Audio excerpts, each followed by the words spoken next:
What is up, hooligans? Happy freedom! President Trump just stepped out on stage, so please grab the URL for whatever platform you're currently on and share it out. That way everyone can hear from the president.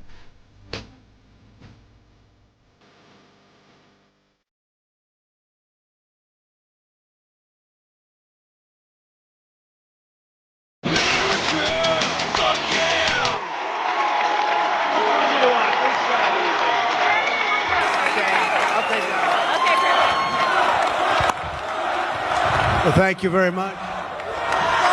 Hello, everybody. How are you? Hi, darling. Hi. How are you? Thank you very much, everybody. This is an honor. And, you know,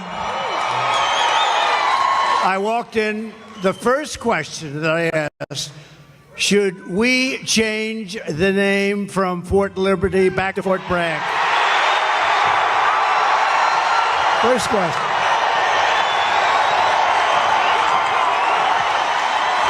Right? So here's what we do. We get elected. I'm doing it. And we're leading in all the polls. We should get elected. But remember this, they cheat like hell. We got too big to rig. We need too big to rig. So I just appreciate being here. You know, we did win 2 world wars from Fort Bragg. Right? So this is no time, look at that big guy. This is no time to be changing names, but we're going to do that. We're going to do everything we can. We're going to get it back. We're going to bring our country back. We're going to bring our country back. Thank you, everybody.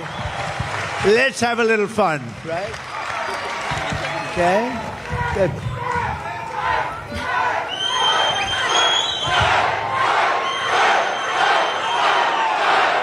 He's on fire!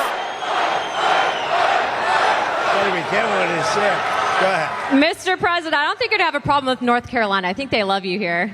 I love that. And you know, Kamala should be here. She shouldn't be anywhere else. And they're missing $1 billion that they gave to migrants coming into our country. Some of them are murderers. Some of them are drug dealers. Some of them, many of them. 13,099 murderers came into our country during their 3.5, and we're missing $1 billion they gave them to the migrants that came in, and now we don't have the money. We'll do it, but they don't have the money to take care of. That's why they're giving you lousy treatment in North Carolina in particular, and we don't like that, so we're going to let it be known, and they have to get a lot better because people are not happy.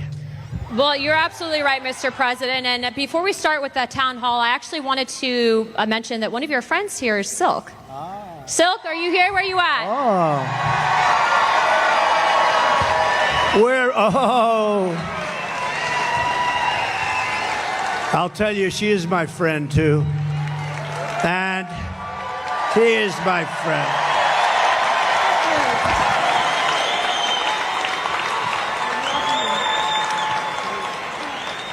My friend. Oh, wow. Hey, North Carolina. Real quick now. I want y'all to listen up. I'm a little ticked off. I just want you to know I'm a little ticked off, and I'm going to tell you why. $750. Oh, my. Where American tax dollars is being used to fund illegal aliens into our country. And these illegal aliens didn't pay 1 dime or 1 red cent into our systems. And all Kamala Harris and Tampon Timmy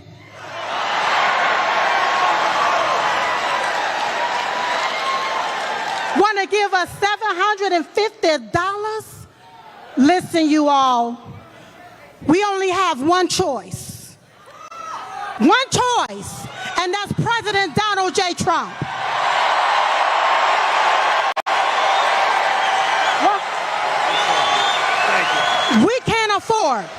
We cannot afford another 4 years of this, so you're going to have to vote like your life depends on it. Like when you're taking your breath and it's your last breath and you need that vote in order to breathe, that's what you're going to have to do. So you're going to have to, I'm almost finished, Mr. President. So what you're going to have to do, you're going to have to overvote the cheat. You're going to have to outrun the runway, and we're going to have to make it too big to rig.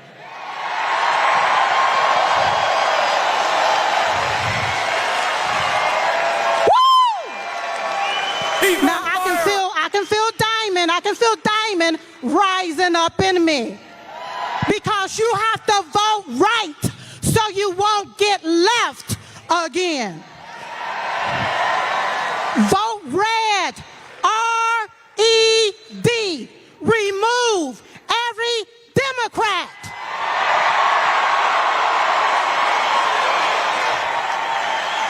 They gotta go. They gotta go. Now, while the media continue to play the race card, we're going to continue to play the Trump card so we can win, win, and win. Come here, stay here. Thank you, everybody. Thank you. So, you know, it was 9 years ago, and my beautiful wife, our First Lady, we love our First Lady. Did you see her interview on Sean Hannity and with Ainsley in the morning? She did great, but 9 years ago, she came to me. She said, you know, there are two women, and they are really incredible. I said, who the hell are they?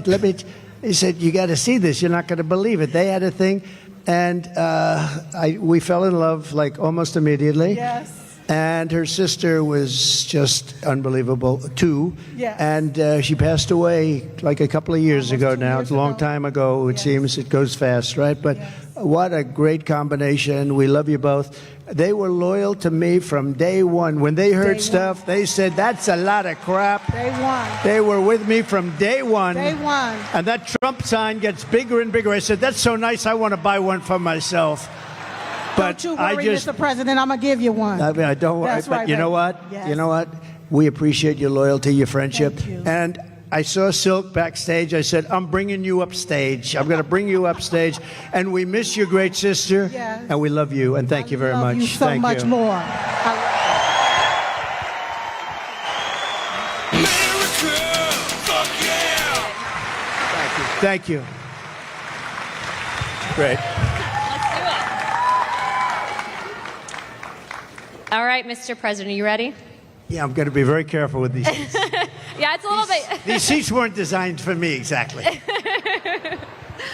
All right, Mr. President, our first question comes from Allie. She was one of the residents here in North Carolina that was directly impacted by the hurricane, and it destroyed her community. Allie, where are you at? Hi.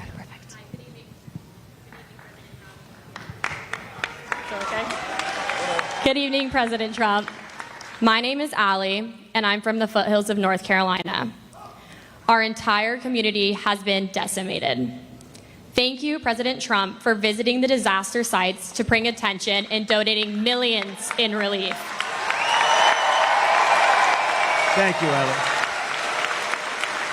This week, we have learned that not only did 13,000 murderers illegally cross our border, but FEMA is out of money because they have been providing $9,000 to every illegal. Enough is enough. We must put Americans first. How soon will you start deporting the murderers? So let me just tell you that you're right about that. It's 13,099 to be exact. And murderers, many of these people murdered more than one person. One did 7. These are not people we want in our country. So this was, I guess, released by somebody that loves us, maybe in Border Patrol. We don't know exactly where the numbers, but these are certified numbers. And you had 16,000 drug traffickers. You had numbers that nobody's ever seen, 645,000 criminals overall. They're in our country. Nobody has any idea. They're from places unknown. Nobody knows who they are, what they are, but we know that we have over 600,000 people released into our country, along with the ones that you were talking about, the 21,000. But of them, 13,000, more than 13,000 are murderers. And some were on schedule to die. They were scheduled for the death penalty. And we have them now nicely ensconced in our country. I'll tell you what, we have the worst president and the worst vice president in the history of America. They are horrible. They are horrible.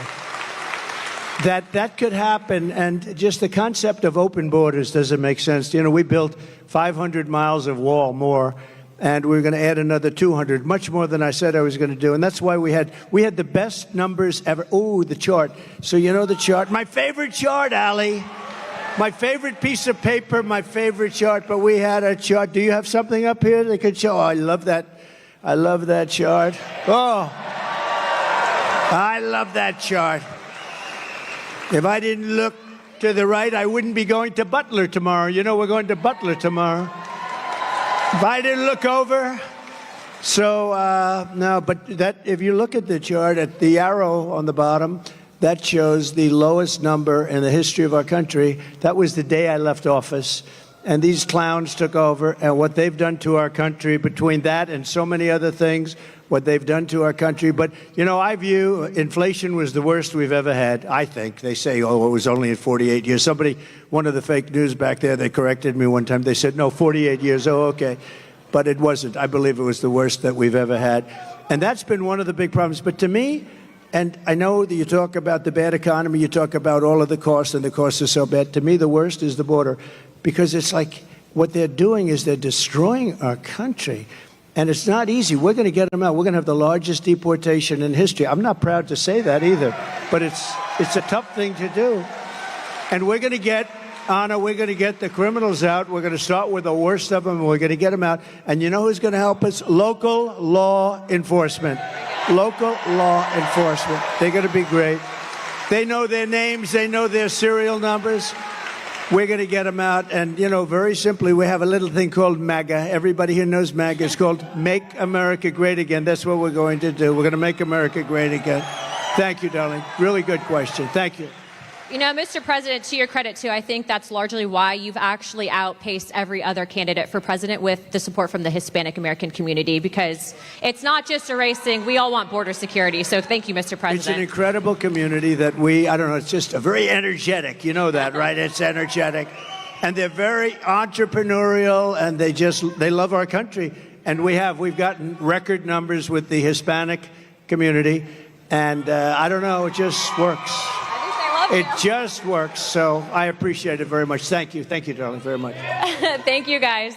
All right, Mr. President, our next question is from John. He was a Green Beret captain who was actually kicked out of the military. I think he's going to share his story with you. 1 second. Hi. Good-looking guy. Thank you. Good evening, Mr. President. I'm John Frankman. I was a Special Forces Green Beret who was forced out of the military because of the COVID-19 vaccine mandate. That's good stuff, right? That's good.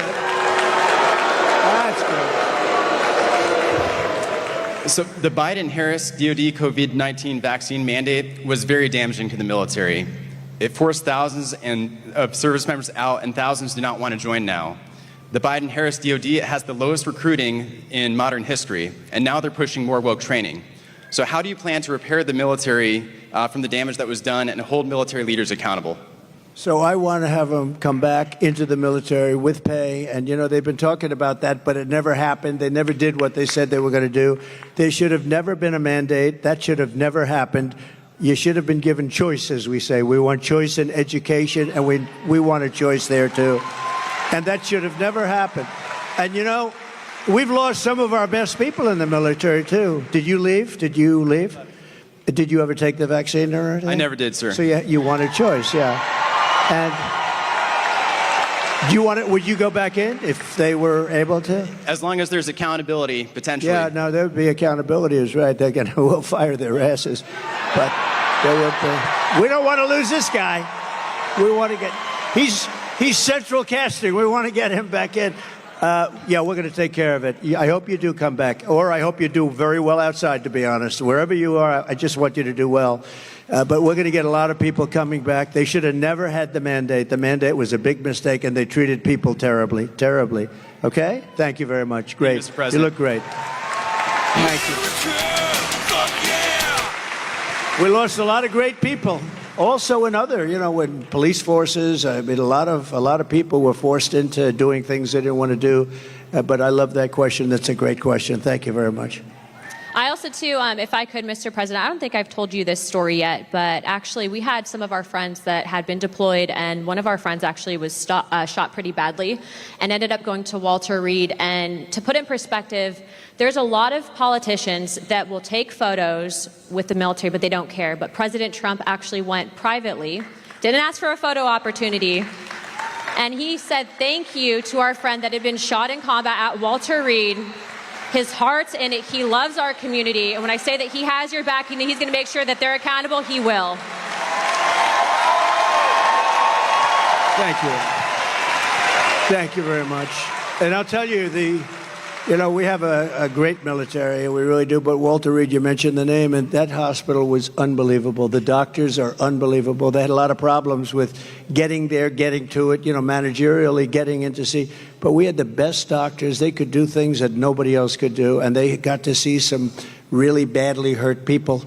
And the level of talent at Walter Reed, it's just an incredible hospital. So we have to pay our due respects. You hear so much about government-owned or whatever. I don't think there's a better hospital in the world than Walter Reed, so we should say that, right? Yes, sir. Yes, sir.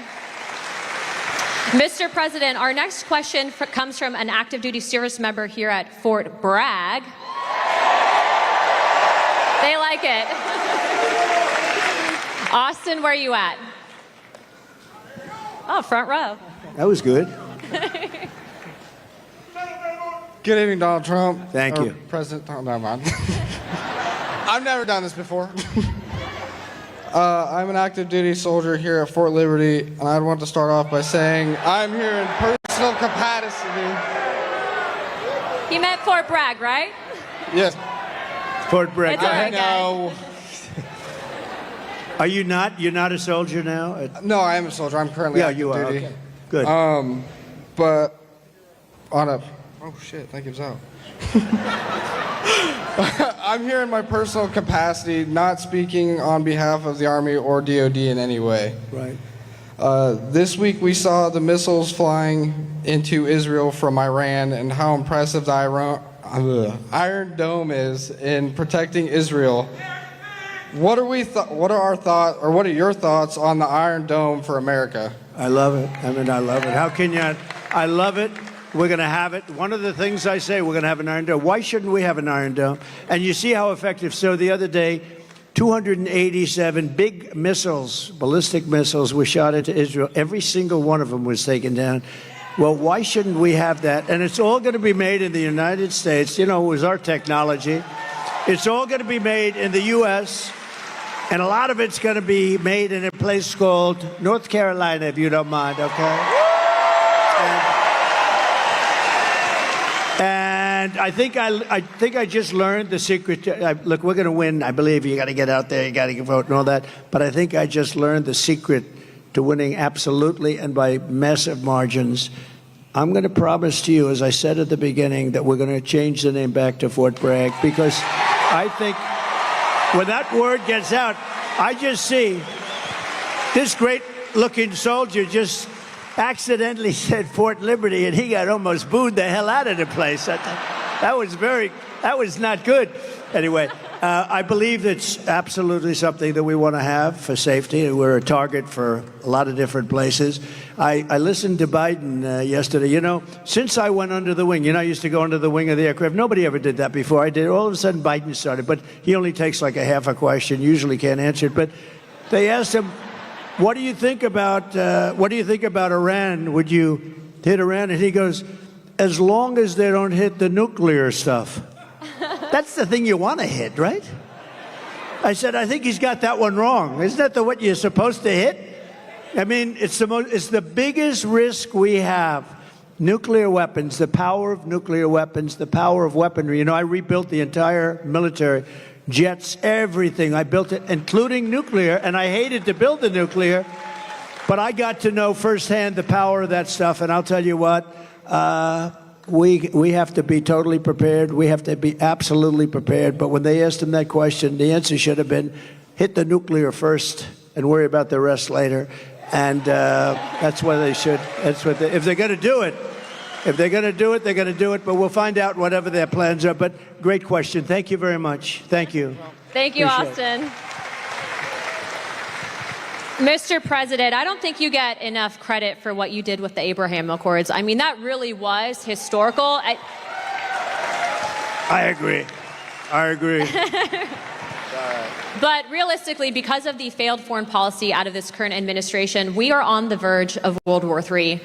When you get back in office, what are you going to do to change it? So a lot of things are happening very fast, and we could end up in World War III before we get there.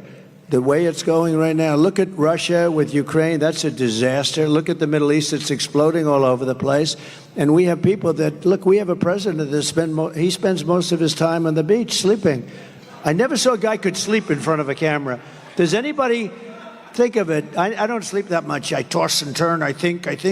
I'm always thinking. Do you ever do that? You're sweating and you're thinking and you're trying to figure out how to beat this one, that. Look, how to make our country great. But I toss and I turn. This guy just falls asleep on the beach like there's nothing to it. I wish I had that ability. That's one ability he has that I do not have.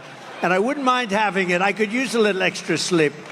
But we are going to do things with our country. We just have to be respected again. Viktor Orban, he's, the fake news, a lot of fake news back there, by the way. But the fake news...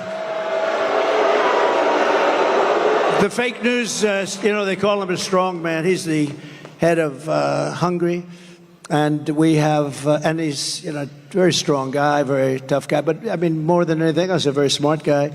And they said, why is the world blowing up? You have the Middle East is blowing up. You have Russia, Ukraine. That could lead to catastrophe. You talk about nuclear weapons. That could be a total catastrophe. Why is it?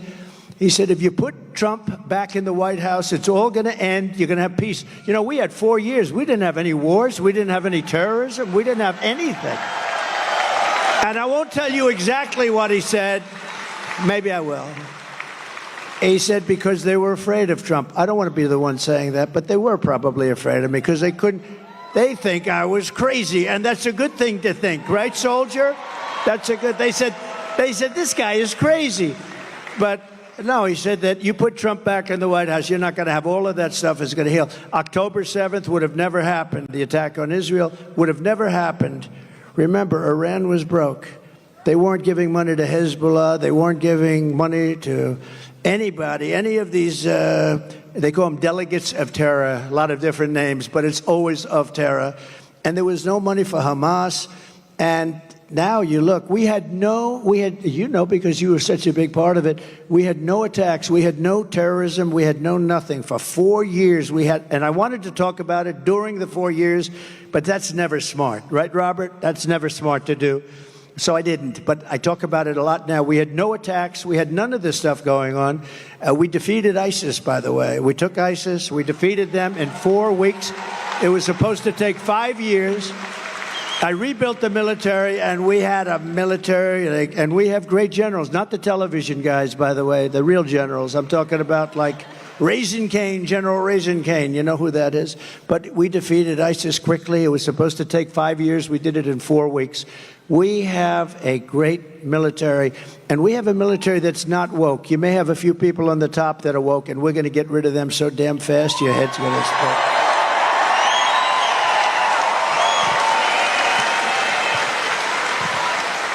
Yeah, he's not kidding. I mean, we've traveled around the world just on Codels, and every single world leader that we met with said that they needed you back because you'd be tough on China. They know that other people won't be tough on China, but you'll be tough on China. Well, even China likes us back. China wants to see a little stability, too. But I charged China hundreds of billions of dollars in taxes and tariffs, and they paid it. And frankly, we had a good relationship with President Xi. But they paid hundreds of billions of dollars. No other president got them to pay 10 cents. Not literally, not 10 cents. Got hundreds of billions of dollars. And you know what? More importantly, they respected your country. They don't respect us anymore. They respected your country, and they'll respect us again. Amen, sir. Peace through strength. Our next question is from Sarah. Sarah is a VA advocate. Sarah, where are you at? Oh, perfect. Hi, Sarah. Again, we're working now. As you know, you talked about Walter Reed, sir, and I'll just say my husband is one of the most catastrophically wounded surviving service members, and you visited with him there many times. Wow. And this that's so past good. July, you saw him in Charlotte. Yes, sir. Is he here? No? Is Not he tonight, but you just saw him this summer, so he was so happy to Good. see you this That's summer. great. Yes, sir. Yes, sir. But I want to talk about all the advancements you made for community care, and you empowered veterans to choose their own providers. And Secretary Wilkie. And I was so proud to stand with you many times in the White House as you signed historic legislation and executive orders to take care of our military and veteran families. We've watched that community care access, where a veteran can choose his or her own provider. We've watched that be actively limited and actively rolled back. President Trump, how are you going to bring that back as a day one priority and give veterans the choice for the best medical care back again? It's such a great question, and thank you. And what a good wife that is, and I'll bet your husband's great. You love your husband, right? You know, the people like you, what is your first name? Sarah. People like Sarah are so important to our country because they take care of people that are great heroes, real heroes, and they take care. And if they didn't take care, or the hospitals would be unable to do it. They just would be there. This right now. I mean, with all of the migrants have taken over our hospitals. They've taken over our schools. We don't have anything, but people like Sarah, the job they do is incredible, and they do it out of pure love. They don't do it for any other reason. They do it out of pure love, and we have to help them. We have to help them because the medical costs would be unaffordable by our nation. It would be totally unaffordable. And it was better before, and I heard it sliding. I spoke with Robert before, and who did, by the way, an incredible job. You did an incredible job. Stand up, please. Stand up. And Sarah, thank you, Robert. You know, we had a 92% approval rating at the VA, 92%. Now it's down into the 40s. We had a thing called choice, where if you had to wait too long for a doctor, you know the story. If you had to wait too long, guys were waiting 4, 5, 6 months. They go in with a minor problem, and they end up being terminally ill because they didn't take care of it. It could have been taken care of with a shot, with a pill, with a minor operation. They end up dying. And we changed it, and we had choice. We also had accountability, remember? Accountability. So on choice, they tried to get it for 52 years, accountability for 58 years. Accountability, you couldn't fire anybody in the VA. And I said, that's no good, because you had sadists in the VA, you had bad people we had some bad people. And we fired about 9,000 people, and we replaced them with 9,000 good, loving people that love our heroes, right? That love our patriotic heroes.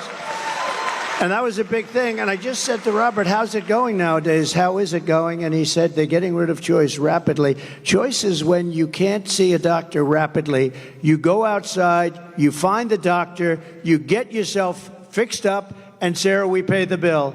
And it was a great thing. And he said it's rapidly not being used, not being allowed to be used. And, you know, I think it actually didn't cost. I think it was probably, in the end, we probably saved on it. But money isn't the big thing here. I think we saved money on it because people would get very, very sick. These are people that would wait 4, 5, 6 months to see a doctor.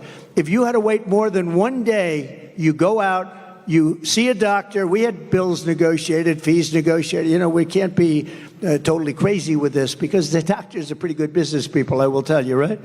But we had a lot of fees negotiated. But you'd go out, see a doctor, get yourself fixed up, and you have no problems. It was one of the best things we ever did. And now this group of lunatics that don't give a damn about the military, they're making you go through that waiting of 4, 5, 6 months again. And our people can't handle. We have great doctors, but they can't handle the loads. And we're going to go back. We get back in, we're going back to that, right? We're going back to it immediately. Yep. You're going to be in great shape, Sarah. You and your husband are going to be in great shape. And thank you very much. Incredible. Thank you, Sarah. Mr. President, we actually have someone that, and before we ask his question, I wanted to read this to the crowd. He had actually written a letter to you after you'd been shot in Pennsylvania. Dear President Trump, watching you during the Butler rally and you getting back up, both my wife and I gave a sigh of relief as well as a few tears. I would be honored if you would accept this small token that I received as a young Marine in Vietnam. My wife and I both thought it appropriate. God bless you, your family, and the United States of America. Sincerely, Dwight. Dwight, where are you at?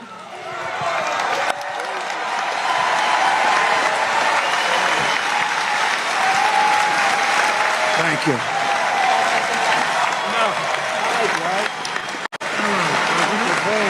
Whoa. Looks like a check. It's a check. It's cash.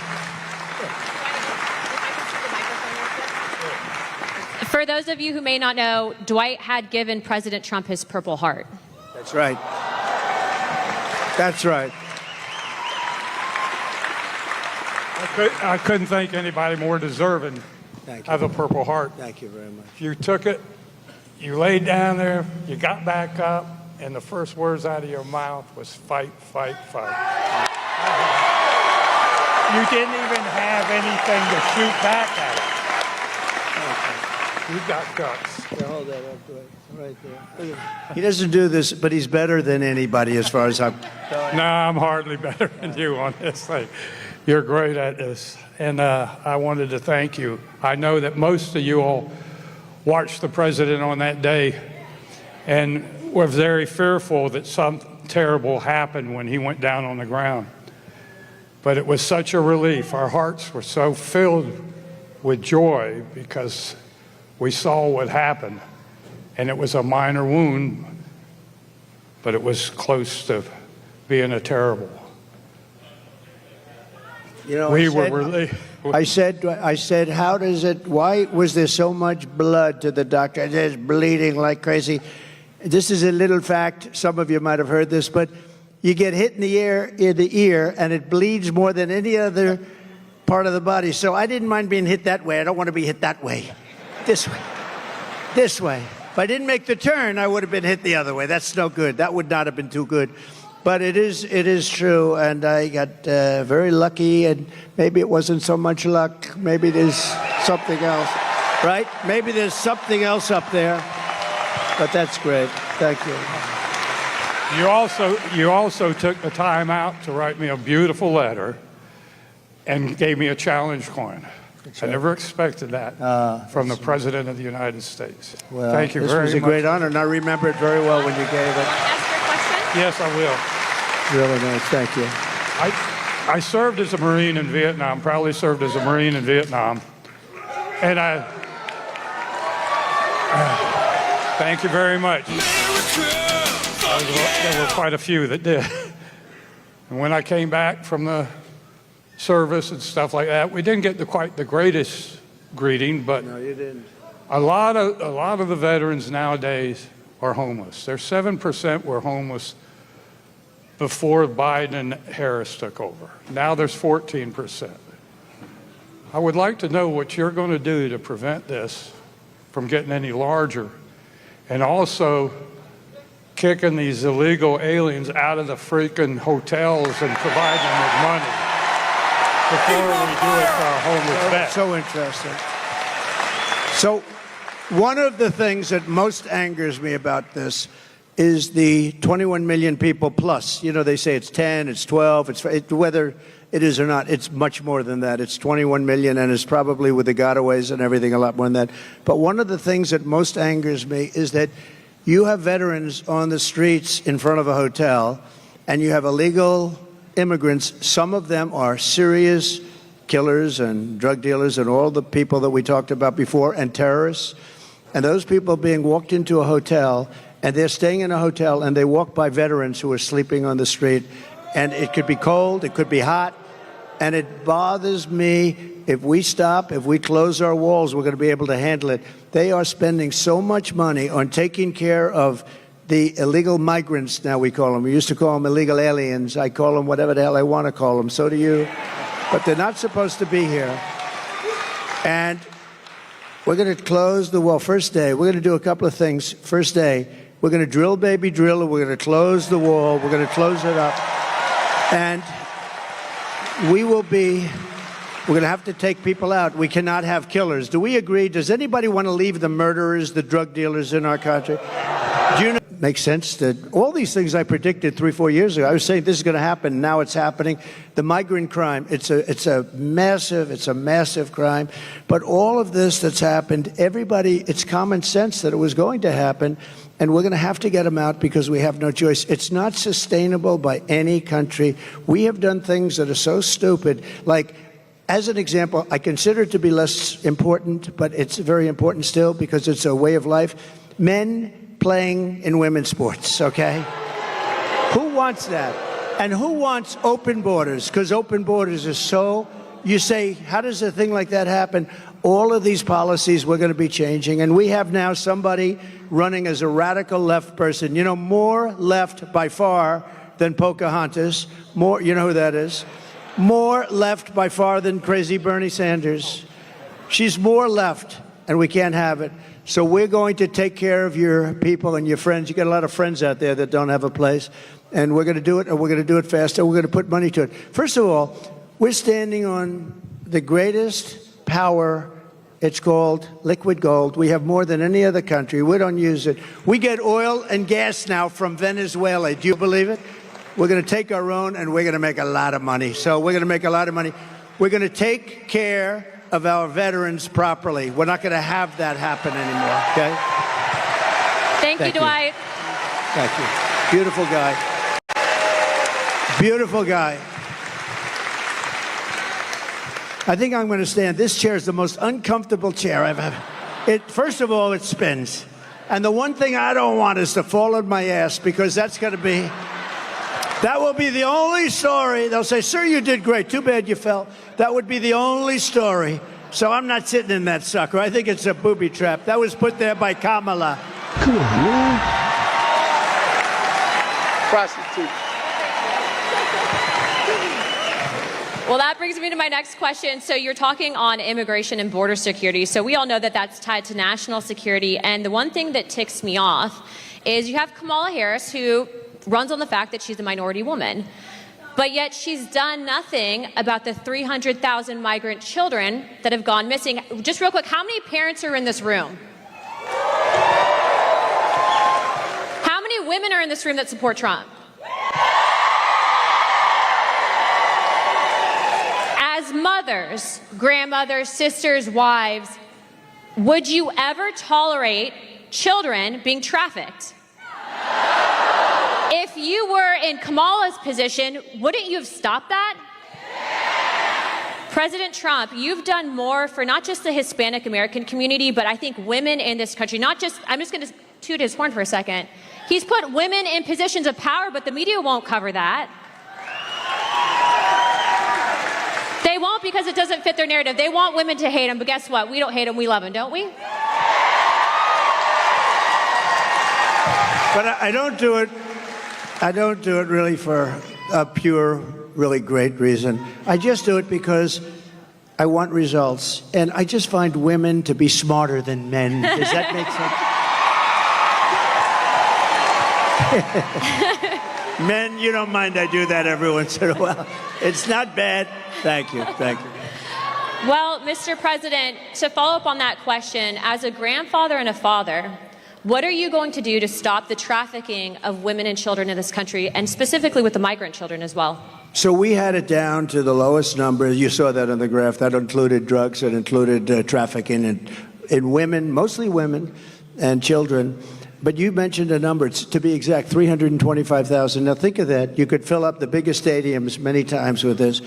325,000 children are missing during the Biden reign. Now let's say her, because they made her, and you know it's funny, when you say Harris, right? Nobody knows who the hell I'm talking about. You say the Harris team, who nobody knows. So you have to say Kamala. So Kamala. But Kamala and Biden, 325,000 just during this almost 4-year reign. That's missing, but many of them are dead. Many of them are in sex slavery.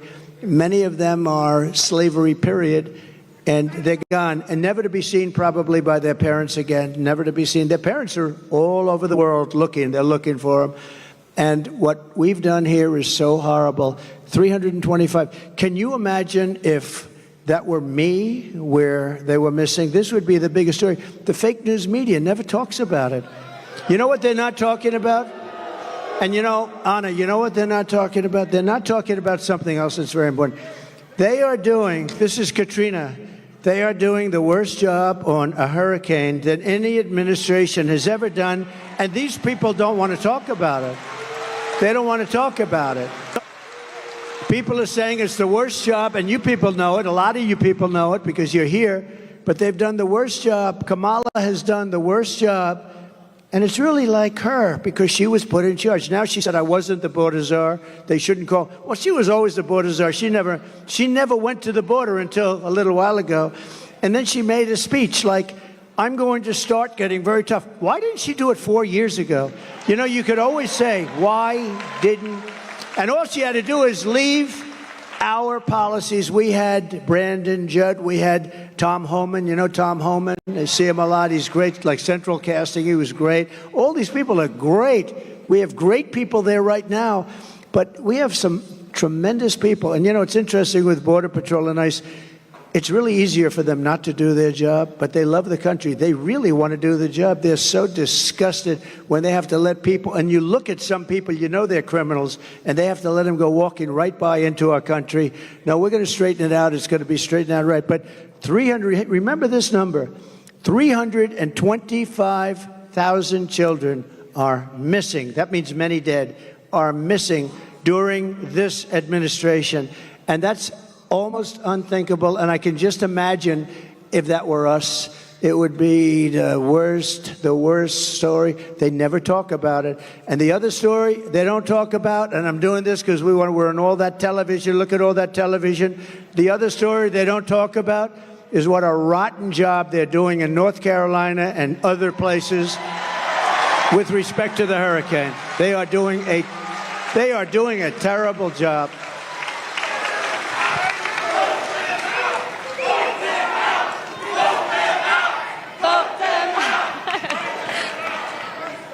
Mr. President, to follow up on that, because the media is here, I do believe that they've intentionally, and this is my opinion, not helped out those residents because it's red communities that are impacted. Let's call a spade a spade.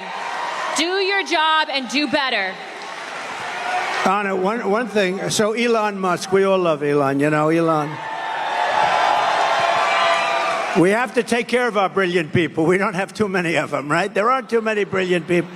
But I got a call, an emergency call 2 days ago to speak to Elon, and he endorsed me very strongly. He endorses me almost every day. He wants us to win so badly.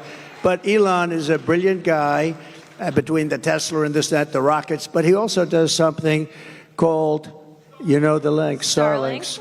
So he has Starlinks. Now, I'm not too familiar with it. All I know is it's really supposed to be great. So they call because in North Carolina and parts of North, and a little bit Georgia, but in parts of North Carolina, every line is down. There was no calls, no anything. Nobody could get through to anybody. And I got a call from a big person in North Carolina. Could you possibly call Elon Musk because we need help with Starlinks? Could we get Starlinks, you know, really? And I did, and he was great. And, you know, he did something that was, he had it ordered. I got a call during my phone call. They called me up, the people from North Carolina, and they said, thank you very much for helping us with Mr. Musk. I was talking to him. He wasn't off the phone. I said, do you have some kind of a thing that we're talking and you're ordering people? This was the craziest thing. No, this is, he's like, I'm talking to, so Elon, thank you very much. I appreciate it. I'll see you. He's going to Butler tomorrow. You know, Elon is going to Butler. But I asked him about Starlinks. Would you be able to get a certain section of Georgia? They're going to fly them in with helicopters and everything else. Would you be able? And as I'm talking to him, they're calling me on the other line, thanking me for getting it. So I got to ask him what the hell that was all about, right? He's probably got some little contraption that he's going like this as he's talking to me. He's incredible, that guy, I'll tell you. But he got a tremendous for Georgia and for North Carolina, the Starlinks. They got here's the one thing they have to do. They have to distribute it. They have to get it out there. He got it here, but they have to get it out there. They're not getting it out. That's FEMA. They've got to get it out. So important. But he's really done a great job, so we appreciate it. Thank you, Mr. President. Thank you for all you're doing continuously. Our next question is from Pete, who is a Marine Corps veteran, and his question is going to be covering the withdrawal of Afghanistan. Pete?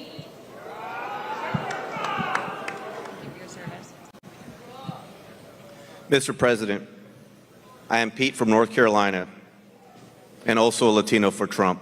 Thank you. I knew I liked him. and I proudly served in the United States Marine Corps, first as enlisted, That's great. Thank then you. as an officer. Despite what the Vice President says, we sadly lost 13 under her watch. It sickens me, many of my fellow Marines, as well as my friend, Lieutenant Colonel Scheller. There has been zero accountability for the terrible withdrawal. What will you do to make sure we have accountability for what happened? Okay, it's great. It's like, I know more about that subject than any subject we spoke about because I think it was the most embarrassing moment in the history of our country. There was never anything. I don't think Putin would have gone in and invaded Ukraine if that didn't happen. He saw that. He said, hey, these people are stupid people. They're idiots. And, you know, they only respect power and force. When they saw that, by the way, if I were president, Putin would have never done it, period. And you would have never had the attack, and you wouldn't have had inflation, and you wouldn't have had the problem that we're talking about. Because, you know, I had it down to 5,000. I was getting out. They were there for 20 years. But a couple of things were done wrong. Number one, they should have kept the military base, right, Bagram? So you have a military base, one of the largest bases in the world. We left it. It's 1 hour, forget about Afghanistan, it's 1 hour away from where China makes its nuclear weapons, okay? You gotta keep that, and they didn't. They fled, they left. We had, as you know, 18 months. I called up Abdul. Abdul is the head of the Taliban. That's the ones that do the shooting, okay? Not the Afghans. It's called the Taliban. And the press said, why would you call him? Because that's where the shooting is. And I called him up. We didn't have, it was nasty.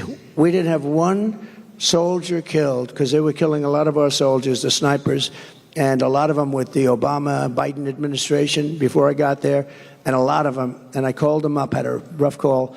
And after that call, we didn't have one soldier killed for 18 months. We didn't have one soldier shot at for 18 months.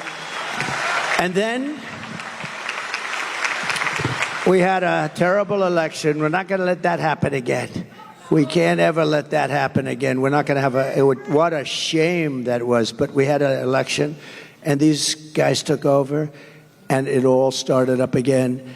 And what they did with that withdrawal was so bad. Number one, we lost 13 great soldiers. And as you know, I know the parents of a lot of them.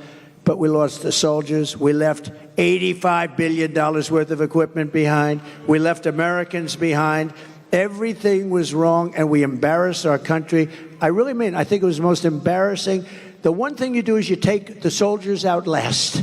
Okay, they took the soldiers out first. A 5-year-old child would tell you that. The other thing you do is you fire every general that was involved in that case because those guys were incompetent. And you haven't heard the last of that, I promise you. You have not heard the last of it. What a terrible thing that was. Worst, one of the most embarrassing, me as a person that loves our country, that was the most embarrassing moment in the history of our country, in my opinion. Thank you. We're gonna take care of that. I gotta get back in.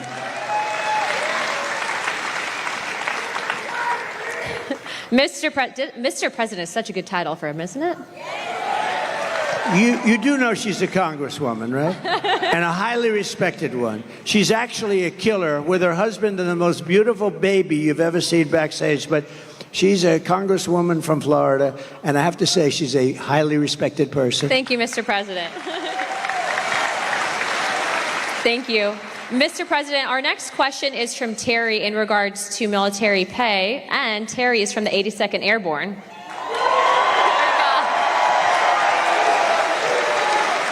Mr. President, thank you for being here. My name is Terry. I have had the honor of serving with the mighty 82nd Airborne. I'm also a proud member of the Lumbee tribe. The largest tribe in North Carolina. We have one of the highest percentage of military service in the nation, a higher percentage of the overall population. My question, sir, is about the military pay. You provided the largest pay raise in history to our military. Unfortunately, we have seen inflation skyrocket, and more service members and veterans are on fixed incomes and are finding it hard to pay for basics like grocery. What will you commit to increase military pay and bring down prices? Yeah, very good, Terry. I appreciate it, too. And it's very unfair. So I gave the largest pay raise in the history of the military, and I thought that was wonderful. But then when these clowns came in, these incompetent fools came in, they allowed inflation, and because of the energy policies, I think, mostly, but also because of their spending, but they allowed massive inflation, so your pay stayed here, and you were happy, and then all of a sudden, the cost of bacon doubled, and the cost of everything else doubled and tripled and quadrupled. Interest rates went to 10%, so you could no longer, we were at 2%, and they went to 10%, so you could no longer buy a house. So many things happened. The answer is yes, I'm going to take care of you. I'm going to take care of our law enforcement. And you know who else I'm going to take care of? Our teachers. Our teachers are very underpaid. We're going to take care of our teachers. Okay? Going to take care. And I did it. I did it. I felt strongly. But, you know, the fact is that they got wiped out. What we gave you got wiped out by their inflation that they should have never had. That's another thing. You would have never had inflation because it was caused largely by really dumb energy. The energy went through the sky. That brought everything with it. So we're going to take care. But law enforcement also and your teachers, okay? Thank you, Mr. President. We now have time for one last question. So our last question. Make this a good one. Our last one comes from Matthew. Matthew? He was an F-15 pilot. I won't hold that against you. Yeah? Here, I got it. Mr. President, first off, I want to speak on behalf of everyone here and say thank you for taking time tonight to speak with our troops. Thank you. Thank you very much. We got a lot of good-looking men in this audience, don't we, huh? And a lot of good-looking women also, by the way. Thank you very much. Okay, go ahead. I'm going to revisit something you've talked about already. My name is Matt Lohmeyer. I was an Air Force F-15 pilot, and I was a commander in your newly created U.S. Space Force. I am also the first veteran of the Space Force because under the Biden-Harris regime, I was fired from my command and lost my pension for criticizing DEI trainings that were rampant in the military. Those trainings are still dividing our troops, and thank you for saying you would fire those few woke generals who are a big problem. They're gone.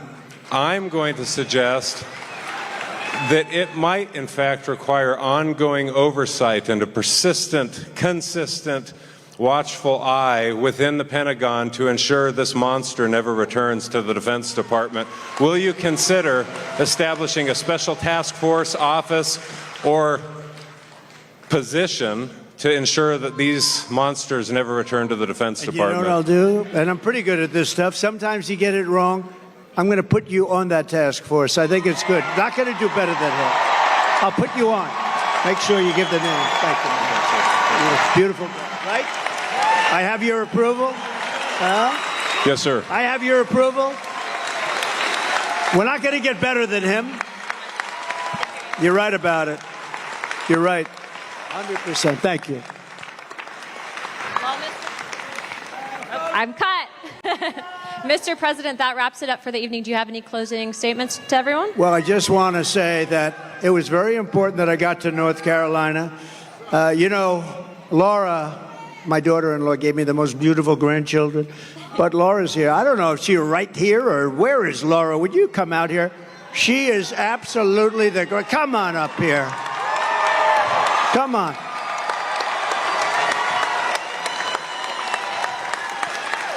She comes from right around here, and she loves this state. And you better be careful because I'm going to blame her if anything happens in this state. That's true. I said, I'm going to blame but we're her. going to win North Carolina, are we not?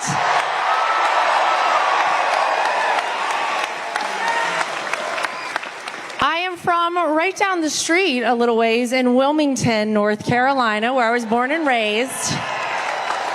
And I know I don't even have to ask this audience this question, but are we ready to send Donald J. Trump back to 1600 Pennsylvania Avenue? All right. Here's what I need from everybody. You might know that I am right now the co-chair of the RNC, thanks to my father-in-law calling me one evening. But here's how we are going to make it too big to rig. Here's how we're going to swamp the vote. Is everyone in here registered to vote? If you are not, go right now to swampthevoteusa.com and get registered. Go vote early and take every person you know to go vote early. We will win this big league, as Donald Trump says, on November 5th. All right, ladies and gentlemen, thank you guys. I love you, North Carolina. Thank you. I have to thank you because you gave me really a great daughter-in-law. She's really special. And she's along with Michael, who's here, Michael Whatley. They're essentially the co-chairman of the Republican Party. This is a very upwardly mobile person. She's doing good. But you know the truth? She's so good. I'm very conscious of, like, nepotism. But when I did with her, I recommended, all I did was recommend, and everybody couldn't believe she was even doing it. She is really a person that's incredible. She's respected by everybody. They love her. She comes from here, and there is no place she likes better than North Carolina. So get out there and vote in honor of this wonderful person. This wonderful person. Where's Michael? Will you get up here, Michael, please? Don't worry about the time. The networks will stay with us, right? Michael, would you say a few words? So Michael Whatley, I mean, I guess I like North Carolina because he was the head of the Republican Party. We won the state twice. And last time, when all of a sudden around 3:02 in the morning, we started to fall off on a lot of things, it was ridiculous. But with this state, there was no fall off. He had 602 lawyers working for him. And I said, who the hell is the guy that did such a good job in North Carolina? Because we were leading in Pennsylvania. We were leading all the way along. And these people will do it. They have no shame. And he did the job. And I said, I want to get him. And he's chairman of essentially the Republican Party. And I just want to say you're doing a great job. But I don't want to say it too early. Let's wait till November 6th. I want to wait till the morning after, right? Then I feel confident that we'll say it. But so Michael is from North Carolina. He was the head of your party, and he did a great job, and he went to the top. And please say a few words, Michael. So to win North Carolina, we are going to get out the vote. We are going to protect the ballot. We are going to expand our majority in the House. We are going to flip the Senate, and we are going to send Donald J. Trump back to the White House as the 47th president of the United States. Thank you, Michael. Thank you, sir. Thank you, everybody. Thank you. Thank you, everybody from Fort Bragg. Thank you. America, fuck yeah!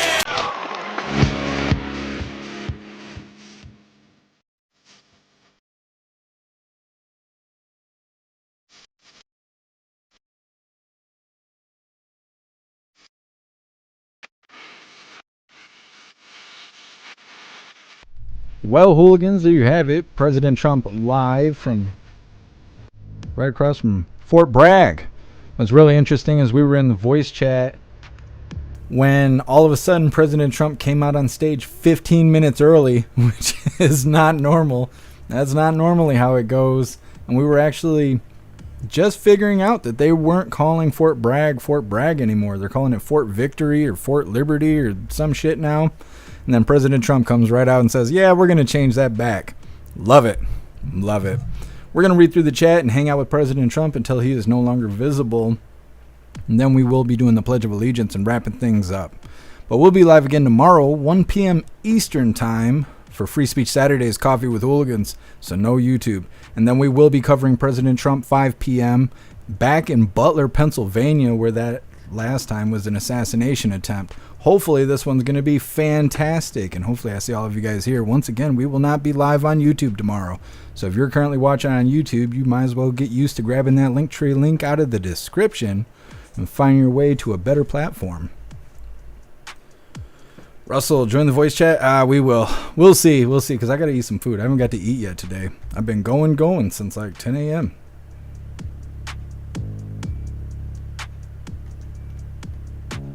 I might stop in with you guys, though, after I get done eating.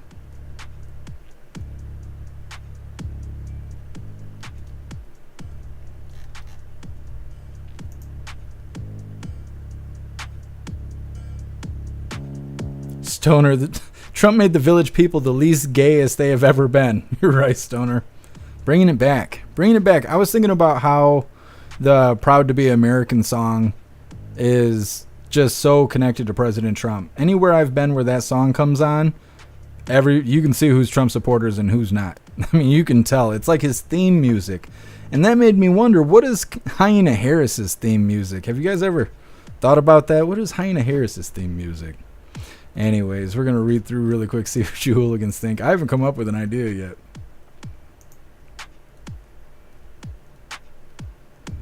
Gladstone, man, how tall is that guy with the beard? He towers over everyone. He's got to be tall as shit, because President Trump is like 6'3" or something like that. President Trump's like 4 inches taller than I am. And for that one guy to be towering over everyone, he's got to be about 11 feet tall. Something like that.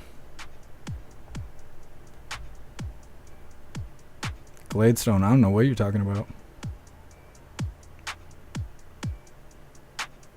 See, we were getting buffering for a second there. I wonder why that happened. Mushroom, why'd they change it to Liberty instead of Fort Bragg? I guess it has something to do with pre-Civil War era behavior. Having certain kind of workers. Things like that. I guess that's why. Hey, I appreciate you, Randy. Thank you for being here.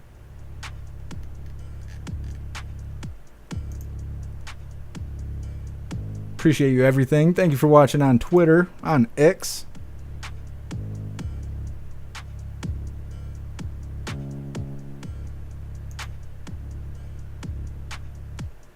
President Trump hanging out with everybody in the crowd. Secret Service sweating their nuts off. They cut the camera. All right. Well, like I said, we're going to do the Pledge of Allegiance and then wrap things up. But we will be live again tomorrow, 1 p.m. Eastern Time for Free Speech Saturdays Coffee with Hooligans. And then at 5 p.m. Eastern Time for President Trump back in Butler, Pennsylvania. It's going to be a good time. It's going to be exciting to see how it goes at the rally. Hopefully it'll be fantastic. I assume it will be. Either way, like I said, 5 p.m. Eastern Time tomorrow. No YouTube. It's that time once again, hooligans. Please join me for the Pledge of Allegiance. I pledge allegiance to the flag of the United States of America and to the republic for which it stands, one nation, under God, indivisible, with liberty and justice for all. All right, did the thing. Oh, I appreciate you, Pumpkin. Thank you for being here with us. I thought you did pretty good. It was cool to see him take questions from so many people and to bring back up that he's going to try and get all the military back with back pay for everyone who was kicked out of the military because of the vaccine mandates, which is unconstitutional. So hopefully President Trump is able to do that because that's a big promise. I'm going to get some breadsticks right now, actually. And I got a whole nother twisted tea to drink. Look at this. Look how awesome this is. Alistair's such a badass. You know what? I'm going to send you the damn link right now. You should go check out Alistair because he's a badass. Let me find the link really quick. We're going to read through the chat really quick and then we will be wrapping things up like I said. First, I'm going to drop this link for Alistair so you guys can go check out all this cool stuff and hire him for some graphics or some creative stuff because he can do anything and everything. What's up, Leah? Happy freedom.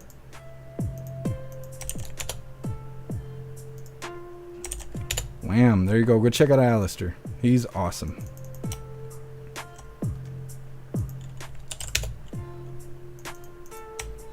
And while I'm doing that, I might as well drop the Linktree link. So here's the Linktree link, especially for you guys over on YouTube, because there ain't going to be no YouTube tomorrow. I'm going to have to just get over that. So here's the Linktree link where all of my links are listed. So if you would like to make donations, join membership programs, or purchase any merch, would really appreciate it. All of you guys' contributions keep us running every day except for Sunday, because we've got to have a day to recharge those batteries. Definitely go join Discord. Discord is our free hooligan community. It's the best way to be notified every single time we go live. The hooligans are there keeping the conversation going 24/7, and we have 2 news boards to keep you up to date with everything going on around the world. So definitely go join Discord. If you're feeling real saucy, go join jeffmaclive.com. Over on the website, it is the best way to experience the live. Our built-in chat has more ability than any other platform. You could post memes and GIFs and custom emojis and links and all kinds of stuff right there in the chat while you were watching the live. You'll also have access to Hooligans Alley, which is our built-in social media area. You'll have access to our forums to encourage open discussion. You'll have access to our arcade that has tons of games in there that is adaptable to your phone. And you'll also have access to our advanced messaging system that has all of our built-in group chats inside. It'll give you the ability to text each other, call each other, video call each other, group texting, group calling, group video calling, and more. There's so much stuff going on over at the website. Definitely go get yourself a membership because jeffmaclive.com is the home of the Hooligans. All right, we're going to read through the chat real quick one last time, and then we're wrapping her up. But like I said, for the third or fourth time, we will be live again tomorrow, 1 p.m. Eastern Time for Coffee with Hooligans, 5 p.m. Eastern Time with President Trump back in Butler, Pennsylvania. Thank you, Cadillacs. Appreciate you being here. Thank you, Cassandra. Let me see. Oh, I appreciate you, Alistair.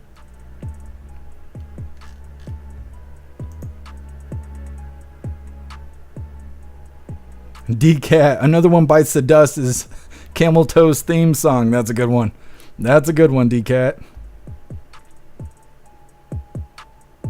Brian, now I'm pondering other song suggestions. I know we should make a list or something. We'll make a playlist. That's what we should do. Thank you, Rappy. Appreciate you being here.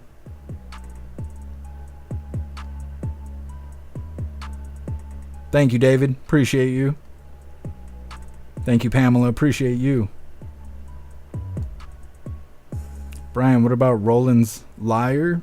I've never heard of that. Hey, you be safe as well, D-Cat. Appreciate you, MU. Thank you for being here with us. It's like a football game or something going on outside. Happy Freedom, Southern Eagleman. Appreciate you joining us. Thank you, Tony Rich.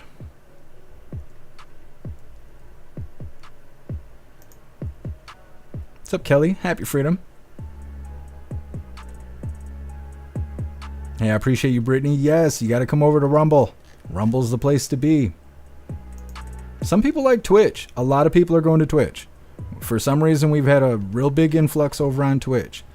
So if you guys are over on YouTube and you don't know what the hell you're going to do tomorrow because you're not going to be able to watch Free Speech Coffee with Hooligans and you won't be able to watch President Trump in Butler, Pennsylvania, you could try Twitch. A lot of people do like Twitch. I think Rumble's better, and there's nothing better than jeffmaclive.com, but not everybody's got $10. I understand that. So either way, use that Linktree link. Go scout around, because like I'm saying, tomorrow's going to be a fun day. All right, Hooligans, I will see you guys tomorrow.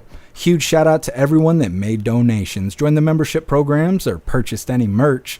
I really appreciate all of you Hooligans, and I wouldn't be able to do any of this if it wasn't for you. So thank you so much for all your support, and I'll see you on the next live. Until then, stand tall, shine bright, and that's a wrap.